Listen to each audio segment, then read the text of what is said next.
Good morning, Team Alabama. We are ready to read a little more of Hidden Figures.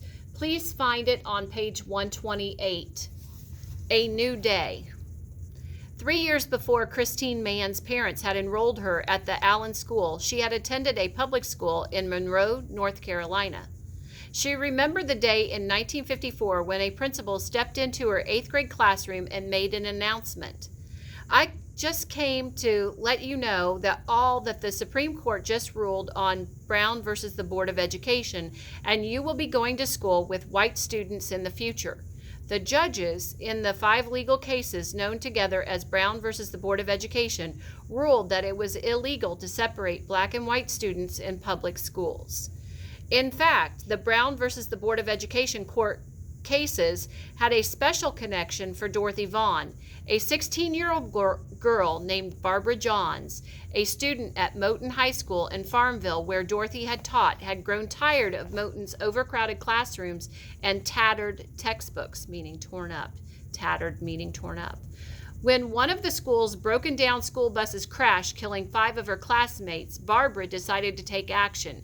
She led her fellow students in a strike, refusing to go to school until authorities improved the black school's conditions. Dorothy Vaughan's relatives were among the participants. Barbara then contacted lawyers who helped the student file a lawsuit against the county school board. It took years, but the lawsuit filed by Barbara Johns and her classmates eventually made its way to the Supreme Court, where it became part of the Brown's decision. It was a victory for those who wanted to abolish segregation in America's public schools. But it would also mean a big change for both whites and blacks. Christine and her classmates were shocked when the principal made the announcement. She lived in the segregated part of a small southern town where all of her neighbors were black. The doctors, the teachers, the street sweepers, everyone. Most of the black men in her part of town earned a living working for the railroad. Black women worked in the cotton mill or as housekeepers. Segregation was all that Christine had ever known, so she worried about the Brown decision. She feared that she and her classmates would not be good enough or smart enough to succeed in a classroom of white children. How could she and other African American students coming from overcrowded classrooms with old textbooks compete with the kids who lived in the white sections of town across the railroad tracks? But Christine's parents, just like Dorothy Vaughan's, Catherine Goebel's, and Mary Jackson's, would do anything they could to help their daughter succeed. They believed in education, honesty, hard work, and character. Christine's father earned a good living as an insurance salesman. Hers was one of the few black families in town that owned a car, a Pontiac Hydra-Matic. And Christine's time at the Allen School was providing her with the best possible start in life. A charismatic 11th grade geometry teacher sparked Christine's interest in math, and she began to consider a future that would use her skills as a mathematician. Christine followed in the family tradition of attending a black college. She chose Hampton Institute. The summer before her senior year, Christine had accompanied a friend to the friend's sister's graduation from the school, and she had fallen in love with the elegant campus and balmy breezes from the ocean. She applied to Hampton and received a scholarship from the United Negro College Fund.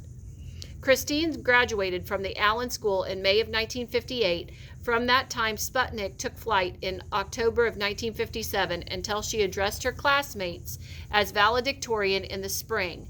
The Soviets had launched 2 more satellites, Sputnik 2 and Sputnik 3. In August of 1958, Christine left North Carolina and with her family drove north to the Hampton Institute campus. She didn't know it at the time, but her decision to move to Hampton would make her a part of the tradition of women working as mathematicians at Langley. The mountains of North Carolina flattened out as Christine's family drove towards the coast. She always loved the mountains, but when she saw the James River, so broad and measured in its flow as it joined the Chesapeake Bay, the sight took her breath away. Crossing that river as she closed in on Hampton, Virginia, made Christine feel like anything was possible. Chapter 16, page 132. What a difference a day makes. Christine Mann wasn't the only person who spent her evening staring up at the sky. Catherine Goebel stood outside on a warm October night in 1957 and watched the winking dot of the light in the sky as it moved low across the horizon. At Langley Memorial Aeronautical Laboratory in Hampton, Virginia, and across the country, Americans turned their eyes skyward with a mixture of wonder and terror. As they tried to see Sputnik from their backyards, they asked themselves, could the 183-pound metal sphere launched into orbit by the Russians see them too? It became a game as they surfed the radio dial, trying to lock on to the sound of the satellite beeping, a sound like that of an otherworldly cricket. This was Sputnik. In the 1940s, designing aircraft capable of flying beyond Earth's atmosphere had seemed too far-fetched. Now, with Sputnik circling overhead every 96 minutes, Americans wanted to know how the United States had fallen behind. So they were getting beat by the Russians. The stakes were high, or it seemed that way at the time. First in space means first, period, said Senate Majority Leader Lyndon B. Johnson. Second in space is second in everything, meaning that's not good. The challenge of space. Catherine Goebel had wondered what the next challenge would be for Langley researchers, and Sputnik gave her the answer. Space had long been a dirty word at airplane-focused Langley, something that the researchers weren't really supposed to spend their time working on. Congress had warned the researchers not to waste taxpayer money on science fiction and dreams of manned spaceflight. The laboratory was tasked with designing and improving aircraft that had practical applications right here on Earth. That didn't stop Langley engineers from imagining how missile shapes and rocket engines and solutions to re-entry problems involved in high-speed flight research might apply to space vehicles. Any aircraft that traveled into space first had to pass through the layers of the Earth's atmosphere, accelerating through the sound barrier and then escaping the pull of Earth's gravity before settling into the 18,000 mile per hour speed that characterized objects locked into low Earth orbit. On the return trip, the same vehicle would have to skid through the friction of the increasingly dense atmosphere, encountering heat that could reach 3,000 degrees Fahrenheit before falling back to Earth.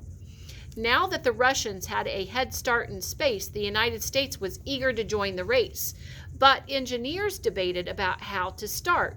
Some favored an aircraft designed like a plane that could elegantly orbit Earth and then glide back through the atmosphere. But that might take too much time. With beating the Russians now a national priority, engineers felt pressured to find the quickest, surest way into space. The Flight Research Division, where Catherine Goebel worked, specialized in doing research involving real planes, not parts of models, like people who worked in the wind tunnels. Another group at Langley, the Pilotless Aircraft Research Division, or PARD, P-A-R-D, specialized in rockets and had set up a test range on Wallops Island off the Virginia coast where test rockets could be launched. In previous tests, the group's rockets had reached speeds of Mach 15 in flight, and the engineers in PARD were confident that their vehicles were powerful enough to lift a satellite and human passenger into orbit. The engineers in the Flight Research Division and in PARD were eager to test their ideas about how to catch up with the Russians in space. And this is a picture on page 135. From NACA to NASA, a number of agencies wanted to manage the space program. The U.S. Air Force, the U.S. Naval Research Observatory, and the Army Ballistic Missile Agency bid for the assignment. Everybody wanted to manage the space program.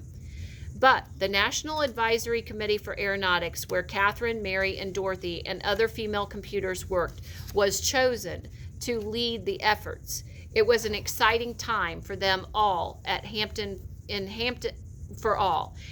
Virginia was going to be the center of the space program. And in October of 1958, the U.S. government combined all all the various space-related groups. The expanded agency had a new name, the National Aeronautics and Space Administration, or NASA. Sorry, guys, we're going to stop there for today.